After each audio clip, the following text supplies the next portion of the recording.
Guys, I saw this video a few days ago and I just felt that I needed to share the video with the hope that maybe if some of these are wicked and selfish and insensitive leaders see the video, maybe that will spur them into doing good works for the people. Now, this lady, I think she's a Gambian House of Rep member, and she was openly calling out the leadership of the house, accusing them of increasing their salaries even when the people were still in hunger and they were still suffering. And she was calling them out. Now, the question I have is, what are our own House of Rep members in Nigeria here doing? What are they doing for the benefit of the people? What are the senators doing for the benefit of the people? Apart from the fact that they are there sharing SUVs and approving a useless national anthem and doing some other nonsense and and sending prayers to their different accounts. What other thing are they doing for the benefit of the people of Nigeria? Not one person, not one member of Senate, not one member of the House of Rep has really come out to stand against the nonsense that is happening in our House of Assembly. Not one. When we had representatives that came out to contest elections on the platform of Labour Party, some of us were happy because we felt that when those Labour Party House of Rep members when they win the election, that they will be like an opposition at least to the nonsense that is happening in the House. All of a sudden, they got there and they just blended with them. Right now, we don't even know if we have any senator or any House of Rep member that is from Labour Party. We don't even know if we have any, because their voices have so blended that they have all become one. So it is still the same old story. When will Africa get it right? When will Africa get it right? How can our leaders be so wicked and so insensitive and so conscienceless? I don't understand how a people can be this wicked to their own people. I really don't understand. And we call ourselves the giant of Africa. We giant. Africa is supposed to be the richest continent in the world, yet we have turned ourselves into beggars because of the wicked leaders that we have, the leaders that do not have sense. And somebody will call the president terrible and everybody is up in arms saying, why should she say a president is terrible? Is that not the truth? That is a statement. It is not an insult. It is a statement of fact. It's a statement of fact. Anyhow, when I saw this video, like I said, I decided I was going to react to it so that more people will see it, and I hope that you people will share the video so that a lot more people will see it. Who knows? Maybe if it gets to these leaders, these so-called leaders, especially the Nigerian leaders, maybe they will change their ways and they'll start doing things for the benefit of the people.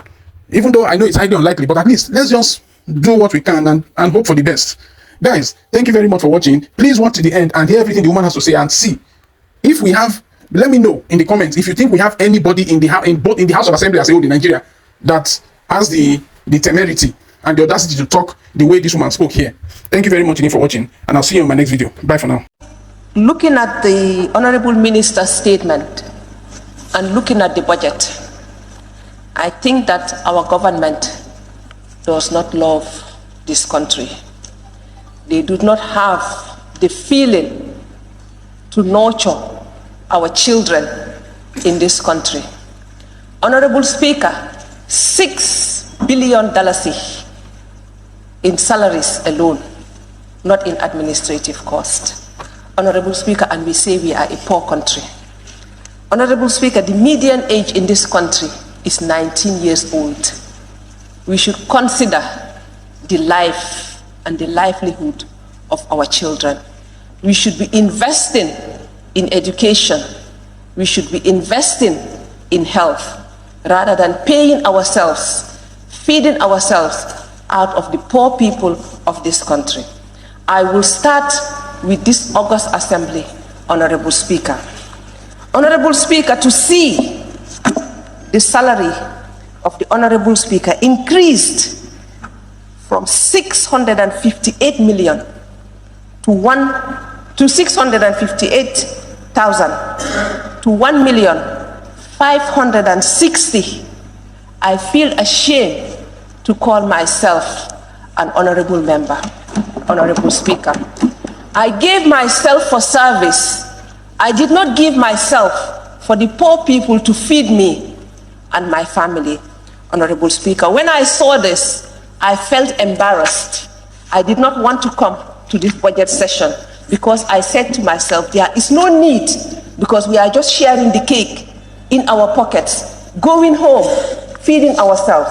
Not only that, but to see the responsibility allowance, the residential allowance, the robin allowance, and all those for the representatives of the people.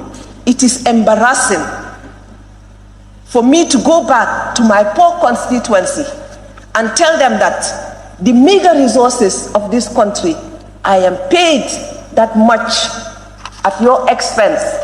I took an oath, Honorable Speaker, to serve and to give back to my society, not to enrich myself. And even if I go to the Constitution, Honorable Speaker, it says that we shouldn't deliberately enrich ourselves. And increasing our salaries is deliberately enriching ourselves. And that is an embarrassment. I think as a National Assembly, we should not accept any salary increment. It was in this August Assembly that we sat and discussed the salaries of the ministers and denied them, even though they went behind our backs and increased it. That is their problem. We offered ourselves for service, Honorable Speaker. We were not appointed.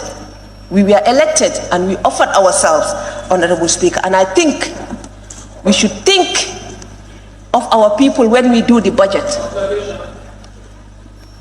I'm not allowing you to observe me. I don't have that time. When you are on your own feet, observe yourself, please. Thank you. Honorable Speaker. Honorable Speaker, when we go to the office of the President, Honorable Speaker, I have seen new units, ICT units, being established at the office of the President. The office of the President has, I think, whatever they call it, the person that does her public speech or whatever, that lady. Why would he need another ICT? Why would the Honorable, His Excellency want 6 advisors? How many ministers does he have in addition to the new ministries? If the President is telling us that the ministers are not good enough, I told this August Assembly here last year when we did the budget, if he is implying that his ministers are not good, let him sack them and apply and appoint advisors. The ministers, according to our constitution, should be competent enough to advise him on any policy under their ministries. And if they are not good enough, and if that is what he's implying, that they are not good enough, let him sack them and appoint advisors in their place. But as a poor country, we cannot be paying ministers and be paying advisors and be paying deputy advisors.